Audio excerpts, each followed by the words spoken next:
Sie sind ja dann also im Prinzip, so wie ich das im Vorgespräch verstanden habe, sind Sie von einem Heimaturlaub in Dresden, der schon irgendwie auch um 44 gewesen sein muss, wenn nicht gar 45, über Böhmen dann wieder zurück nach Merseburg, um dort Arbeit zu finden. Das ist kompliziert. Ist das richtig? Das ist ganz kompliziert. Das ist kompliziert. A. Ja. Unser Lazarett war in Dresden ausgebombt. Wir sind dann auf Umwegen ausgeladen worden in Nassau bei Frauenstein. Ja. Hier auf Frauenstein in Sachsen. Ja, Gibt es da in Nassau? ja, gibt es in Nassau. Das wusste ich nicht. Bei Rechenberg-Bienenmühlen. Ja. Und dort war ein in Schlesien evakuiertes Lazarett gerade eingetroffen. Und da wurden wir in der Schule erstmal erfrischt wieder nach dem Bombenangriff. Und nach 12 Tagen sind wir wieder weitergekommen. Und da bin ich bis nach Lindau im Bodensee transportiert worden. Das war ein Lazarettzug, wo auch verwundete Zivilisten aus Dresden mitfuhren. Ja. Wir sind in Freiberg dann zugeladen worden zu dem Zug, der aus Dresden kam. Von Lindau bin ich dann mit einem Kameraden, der einen Brustdurchschuss hatte, der einen sogenannten Stuka hatte, also einen Arm hochgebunden, damit die Brust frei war. Ja. Und den musste ich begleiten in die Oberpfalz. Und da bin ich mit dem bis Weiden gefahren und bin aber auf eigene Faust nach Dresden. Ich hatte von zu Hause noch gar nicht gewusst, das war nun inzwischen Anfang März. Ja. Der 5. oder 6. März war das. 45. 45. Ja. Und dann bin ich in Dresden-Plauen raus aus dem Zug.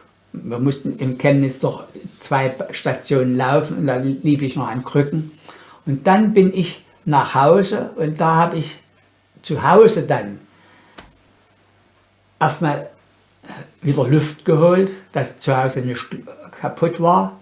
Es waren ein paar Ausgebombte mit im Haus. Wo war das zu Hause? In Bühlau. Bühlau. Der jetzigen Weißenberger Straße, also geht runter bis an die Bautzner Landstraße, wo die Grundstraße hochkommt. Und da hatte ich nun Kontakt zu einer Kollegin von der Deutschen Bank. Wir hatten zusammen gelernt und die war dann eingezogen worden als Stabshelferin in die Dresdner Kaserne. Und die hat mir dann geholfen, ein bisschen mit der Ernährung und hat meine Papiere bekommen, die ich hatte und die ja nun nicht mehr gültig waren, insoweit zu frisieren, als dann vor diesem 4. März eine 2 in demselben Stempel geschrieben wurde, sodass ich 3 Wochen praktisch nun zu Hause war. Und nicht ganz 3 Wochen. Und dann bin ich von Weißig aus mit der Eisenbahn nach Dürrörsdorf, von Dürrörsdorf nach Pirna, von Pirna nach Dresden. Jetzt lautete die Bestimmung Krankensammelstelle Dresden. Aha, so. Und jetzt bin ich aber in der Krankensammelstelle Dresden, die in Coswig war, wieder nach Dresden geschickt worden zum Röntgen. Bei dem Röntgen wurde von dem Arzt, Dr. Schassig war das, diktiert, dass es mein Laufen Verdacht auf Aggravatio ist. Ich wusste, dass Aggravatio ist Erschwerung. Also ich würde es künstlich erschweren zu laufen. Da wurde mir der Stock weggenommen, den ich aber in Coswig nur gekriegt hatte anstelle von 2 Krücken. Und dann kam ich zurück nach Coswig und da habe ich diesen Bescheid beim UVD, Unteroffizier vom Dienst, verschwinden lassen, weil der mit seiner Liebsten telefonierte. Der hat das nie gemerkt, dass ich den Umschlag wieder eingesteckt habe. Und der kam auch bis zum Abend nicht. Und dann, als der am Abend nicht gekommen war, da habe ich den Brief in die Heizung gesteckt. Weg war er. Und dann, das war jetzt Ende März, habe ich dort fast 3 Wochen aufgehalten, bis zum 19. April. Am 20. hatte der Hitler Geburtstag. Da wurde am 19. eine Generalvisite gemacht von dem Arzt. Und der sagte, ich habe Ihre Papiere, ist gar nicht da. Da fragt er, wie kommt denn das? Ich sage, ja, ich bin doch ordnungsgemäß an dem 31. März wiedergekommen, habe ein UVD, wollte das UVD-Buch holen, sei Atlas Also Herr Adler brachte das Buch, Wachbuch Milde von Lazarett Dresden 6 zurück und Bescheinigung hier. Wer war der Unteroffizier vom Dienst da? Ja, der ist inzwischen abgestellt. Also der war nicht mehr da. Er konnte nicht mehr gefragt werden.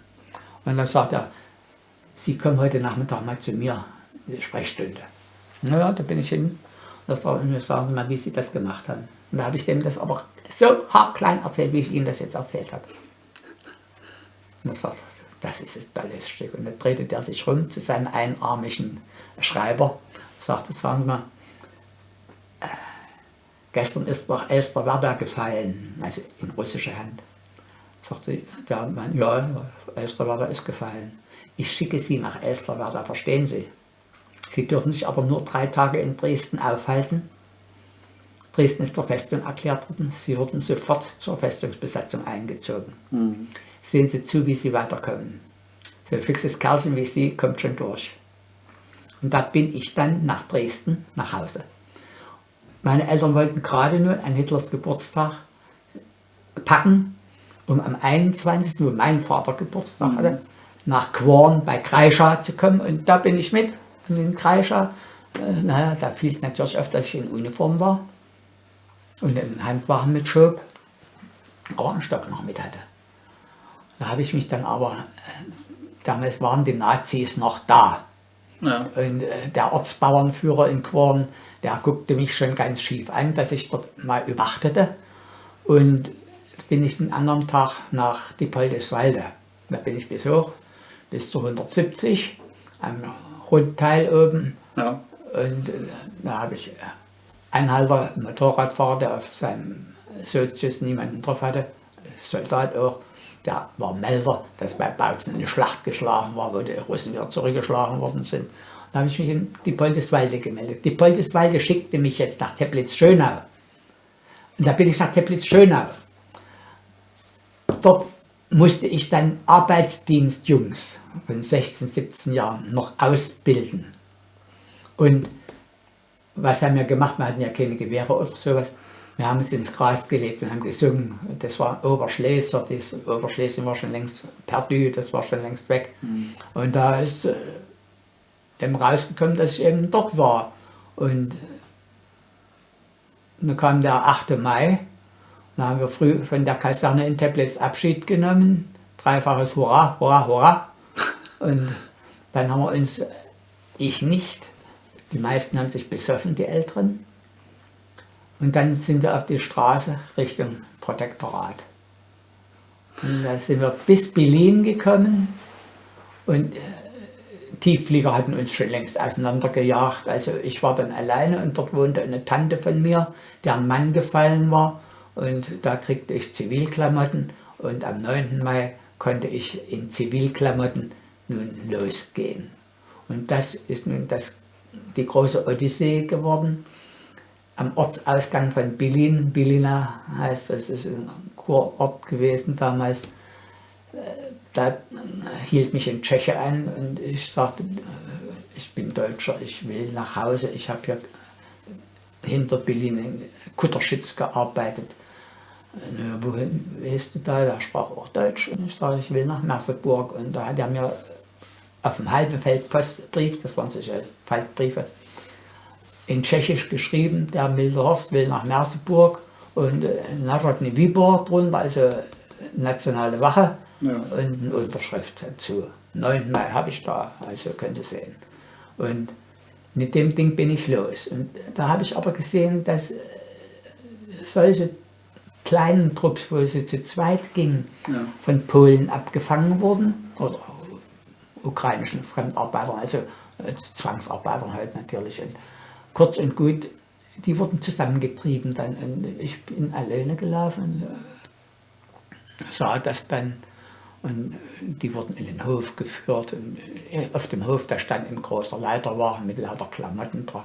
Und da habe ich mich hinter den Leiterwagen gestellt und dann mussten die sich ausziehen, dann mussten sie sich umdrehen, dann wurden sie erschossen. Und ich bin leise, nachdem die sich nur auf die Sachen gestürzt hatten, erst noch untersucht hatten, ob die alle tot waren, Da bin ich weg. Und bin dann von Prohn, so hieß der Ort, der ist inzwischen weggebaggert worden. Ja.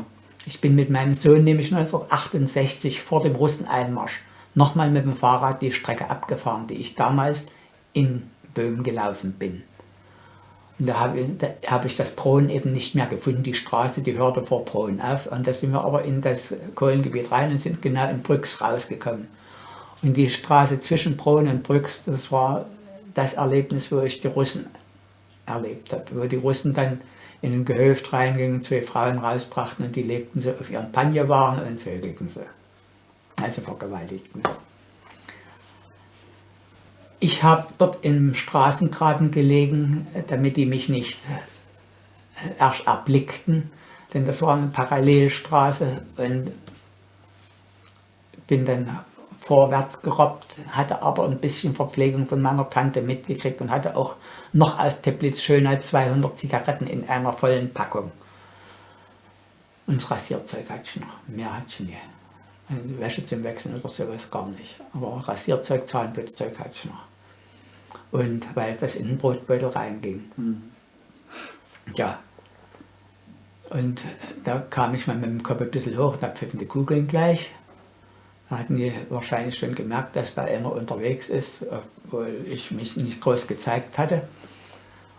Und da bin ich ein Stückchen vorwärts in dem Straßengraben und plötzlich kommen hinten 2 Bäumen, die am Straßenrand standen, 2 vor, und ich erkannte sofort, dass das Franzosen sein mussten, denn die hatten sonst also eine schiefe Baskenmütze auf, und da fragte die in Französisch und ich antwortete denen in Französisch, und da sagten die, du bist Deutscher? Ja. Ich sage, wollt ihr was zu rauchen haben? Nee, das haben wir genug. Das ist aber gut, dass du Deutsch bist und auch Französisch. Wir haben hier unser Lager und wir wollen jetzt in Richtung Heimat. Kommst du mit uns? Du kannst uns wenigstens sagen, und wo wir lang gehen müssen, um am schnellsten zu den Amerikanern zu kommen. Und das habe ich auch gemacht. Und da sind wir durch Brüx. Ich durfte mein Gesicht nicht verziehen, was ich dort gesehen habe. Dort wurde ein Lazarett aufgelöst. Da wurden die Verwundeten vom 2. Stock runtergeschmissen. Was ich dort gehört habe, und ich durfte keine Miene verziehen. Ich sah, wie in einer Nebenstraße ein Haus ausgeräumt wurde. Vielleicht war es ein Nazi. Da fuhr ein Panzer, ein russischer, immer über die Möbel, die runtergekommen waren, ist er weg. Dann wurde ich selber mal mit rausgepickt aus der Franzosenkolonne. Wahrscheinlich sah es denen so deutsch aus. Und ich antwortete denen immer nur in Französisch. Und dann kamen auch meine Franzosen und machten dem klar, dass die verrückt sind. Ja. Die hatten aber nun andere Deutsche gefunden, die wurden ausgezogen bis auf die Unterhosen, dann wurden sie ausgepeitscht, bis das Blut spritzte, bis die Leute zusammenbrachen. Die kriegten kein Wasser, nichts, überhaupt nichts, die verreckten dort. Und selbst meine Franzosen waren davon angewidert. Und ich konnte dann vielleicht, als wir 2-3 Kilometer aus Brüx wieder raus waren, heute Most heißt es, nicht mehr weiter. Und da hatte ich schon gehört, dass hinter uns Motorengeräusch war, und da hatte ich mich mal umgesehen. Ich schob den Handwagen, den die hatten, hielt nicht mehr daran fest. Denn mein Bein, das macht ja noch nicht so 100%ig mit. Und da hatte ich mich umgedreht und da waren da Engländer drauf. Ein offener LKW, und die guckten nun über das Fahrerhaus drüber weg. Ich sah ihre Cabbies und im Fahrerhaus saß einer mit einem Zylinder auf dem Kopf, ein Jäger. Da war ich natürlich dicke da. Der Wagen kam ganz langsam durch diese Kolonnen durch, die eine Russenkolonne so und wir in der anderen Richtung. Und dann überholten die uns in einem Ort, ein kleiner Ort, ich habe ihn auf der Karte gefunden, den kann ich Ihnen mit dem Namen jetzt nicht nennen, und da sprang ich bei denen hinten drauf und bat die in Englisch, mich hochzuziehen. Ich wäre Holländer. Dann zogen die mich hoch. Dann sah ich, dass da auch 2 deutsche Rote Kreuzschwestern drin waren. Naja, und da fiel mir noch aus der Hosentasche das Portemonnaie raus. Da hatte ich noch 200 Reichsmark drin. Und die Russin, die dort an der Kreuzung stand, die sah, dass mir was rausgefallen war aus der Tasche, hob das auf und schoss mir das auf den Wagen nach. Das war nun mal die ganz andere Seite der Russen. Ja, und wir sind dann bis Komotau mit dem LKW. Und nun hatte ich in meiner Socke eine Landkarte.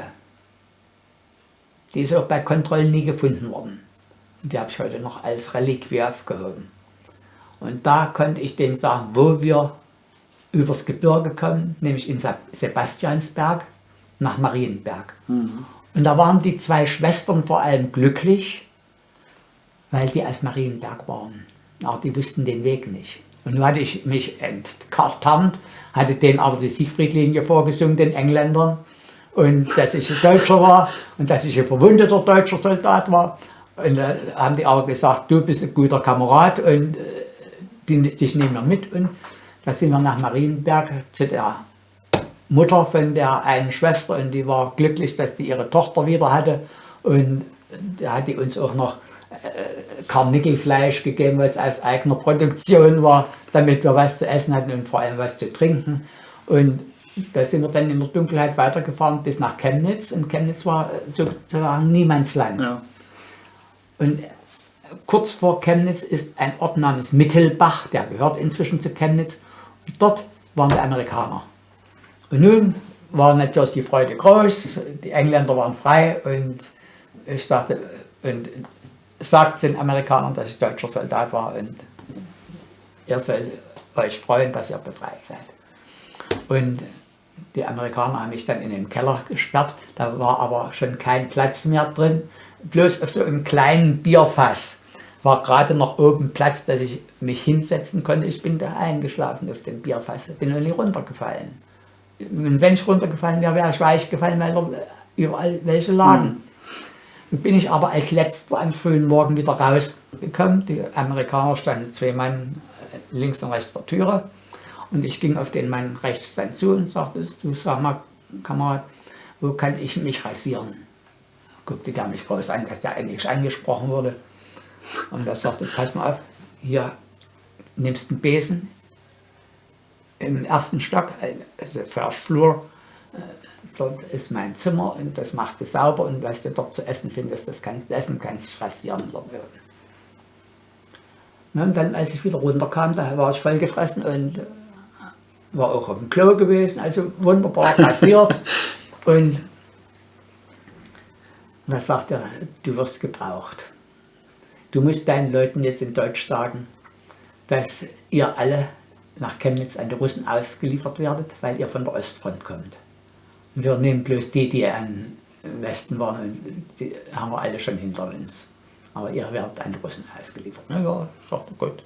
Sagst du das deinen Leuten? Da waren viele Schreibstubenhengste dabei, die schon aus dem Erzgebirge sich bis dorthin geflüchtet hatten, wo die Amerikaner waren, die aber eben zu dumm waren, vorwärts zu kommen. Und ich hatte nur einen Trumpf in der Hand. Dann wurde die Kolonne, ich war ja nur ein kleiner Kerl, ich war ganz hinten, und ich hinkte ein bisschen und hatte hier in der Hosentasche das Ende von dem Verband und machte diese Spange auf und ließ den Verband so langsam aufrollen durchs Hosenbein. Ich hatte Zivil an. Nun kam diese Schlange von Mullbill auf Elastikbinde zum Hosenbein raus. Hinter mir der amerikanische Jeep mit einem Maschinengewehr vorne drauf, damit keiner abhauen konnte. Und nun feixten die. Ich wusste schon, weshalb die feixten. Und als dann so viel raus war, dass die mal drauf fahren können, um dieser Schlange Halt zu gebieten, da erschrak ich natürlich, gekünstelt, und sagte, nee, guck mal, und machte ich die Hosen auf, und da zeigte ich denen, dass ich hier eine Wunde hatte. Und naja, setz dich hin, Kamerad, und Und ich sprach ja mit denen Englisch und dann verstanden wir uns und das war wunderbar. Ich blieb so lange mit dem Aufwickeln der Binde beschäftigt, bis die in einer Kurve waren und nicht mehr auf mich warten konnten. Und da bin ich abgehauen und weg war ich. Und da landete ich dann in einer Bergarbeitersiedlung und da nahm ich ein altes Bergarbeiter-Ehepaar auf. Und die hatten alle weiße Fahnen draus hängen, noch kein Russe dort gewesen, noch kein Amerikaner dort gewesen. Und nun fragte ich, wie ich dort aber wieder über die grüne Grenze zu den Amerikanern kommen kann. Ja, das ist einfach bei Wüstenbrand hier, Grünau, dort geht es nach Hohenstein-Ernsthal. Ja. Dort kommst du rüber und da gehst du mal mit uns. Wir gehen alle beide mit. Wir haben ja Verwandte dort und wir dürfen mit unserem Ausweis immer rüber und du gehst mit. Gesagt, getan. Und da kam ich bei den Amerikanern wieder raus. Und da kam gerade wieder eine Franzosenkolonne, die auch nicht wussten, wo sie weiter sollten. Und da sagte ich, ich weiß, da müsst ihr hier über den Berg, da kommen wir nach Hartmannsdorf und von Hartmannsdorf geht die Straße nach Leipzig und von dort aus ist sogar Eisenbahnverkehr, habe ich gedacht. Aber ich wusste es nicht, aber es war wirklich wahr. Und als es dann bergab ging, da setzten die sich auf die Fahrräder und ich war wieder alleine. Kam dann aber runter in einen Ort namens Plessa. Dort wurde ein ehemaliges deutsches Lazarett geräumt. Da kamen die Lazarettbediensteten, also Rote Kreuzschwestern, 2 Ärzte oder 2 Hilfspersonal, noch Männer, die wurden nach Hartmannsdorf gefahren. Ich sagte, nehmt mich wenigstens mit bis Hartmannsdorf und er leitet mich vorneweg aus. Ja, machen wir. Und nun kam ich in Hartmannsdorf an die Straße, die dann nach Leipzig führt. Und da war eine große Barriere. War nicht schon länger von den Amerikanern besetzt. Und da hielten die alle Fahrzeuge, jeden Radfahrer an. Und da kam ich zu den 2 Mann, die dann postiert waren und sagte denen, na, ist schön, der Krieg ist vorbei. Und dann sagten die, wie kommst du hierher? Ich sage, ich laufe jetzt nach Hause. Nach Dresden? Nee, nach Merseburg. Nach Merseburg. Ja. Und konnten die natürlich nicht tschechisch lesen, was der von der Narodny Výbor mir aufgeschrieben hatte. Aber die sahen, am 9. Mai war das ausgestellt worden und das hatten sie ja nur gelernt, dass wir den Tag vor den Monat schreiben und die Amerikaner und Engländer schreiben ja erst einen Monat und dann einen Tag hin. Ja. Und nun kam ein LKW und der LKW, der musste kontrolliert werden, was der hatte. Der führte Reismehl, das wurde vor den Russen in Sicherheit gebracht, denn die wussten schon, dass das mal russisch wird. Und während die dann vom Anhänger wieder nach vorne ging, bin ich auf dem Anhänger drauf und weg war ich. Und dann haben sie mich gesucht, war noch nie gefunden. Und mit dem bin ich bis nach Leipzig-Lindenau gekommen. Und da war es noch so zeitig am Tag, dass ich dort noch die Beine unter die Arme nehmen konnte und bin bis Dölzig gelaufen. Das ist der halbe Weg zwischen Leipzig und Merseburg, hinter Güntersdorf noch. Und dort habe ich dann in einer Scheune übernachtet und habe wenigstens Wasser gekriegt zum Trinken. Zu essen hatten sie auch nichts. Aber da kamen andere Kameraden, die auch nach Hause wollten, die auch dort filzten. Und naja, da wurde ein bisschen was geteilt. Und dann bin ich weitergelaufen in Richtung Merseburg und da waren natürlich immer wieder mal amerikanische Sperren und da bin ich immer um die amerikanischen Sperren drumherum gekommen. Und bis zuletzt in Wallendorf, kurz vor Merseburg, da sagte eine Frau, hier kommen Sie nicht durch, hier kommen Sie nicht durch, aber kommen Sie mit mir, ich bin die Frau vom Bürgermeister, mich kennen Sie und ich nehme Sie mit durch. Und das hat die auch gemacht. Und sagte, aber in Merseburg kommen Sie nicht rein, da ist die Saale dazwischen und an der Saale ist die große amerikanische Sperre, kommen Sie nicht rein. Und, der Zufall wollte es, dass ich da in diesen Vorstädtchen, nannte sich Neumarkt oder andere sagten Venenien, hieß früher mal der kleine Ort Venenien. Und da kam ein LKW mit einer Trikolore vorne drauf und die Amerikaner? Nee, Franzosen. Trikolore. Und die hielten und fragten ein Mädchen, was so 20 Meter vor mir am Wegrand stand, irgendwas, was ich nicht wusste. Und die schüttelte den Kopf und ich beeilte mich ein bisschen, um den zu fragen, was die wollten von dem Mädchen. Und dann waren die froh, dass der französische Laute von mir hörte. Und die suchten das Repatriierungscamp in Merseburg, wo dann die Nachhausebeförderung stattfindet. Und Nun hatte ich schon gesehen, dass Eisenbahnzüge fuhren. Also Leipzig hatte schon Eisenbahnverkehr wieder. Und da sagte der Franzose, weißt du, du steigst ja aufs Trittbrett, hältst dich mit dem Arm im Wagen an, damit du nicht runterfällst, und wir fahren dorthin, wo du uns sagst. Ich konnte mir denken, dass die in der ehemaligen Waffenmeisterschule in Merseburg, die nicht ausgebombt war, dass die dort das Camp eingerichtet hatten. Und das klappte. Also der 7. Sinn hatte mir das Richtige wieder gesagt. Wir fuhren über die Brücke, ohne kontrolliert zu werden, und ich war in Merseburg. Am 13. Mai. Vom 9. Mai von Berlin weg. Innerhalb von 4 Tagen. Ohne in Gefangenschaft zu kommen.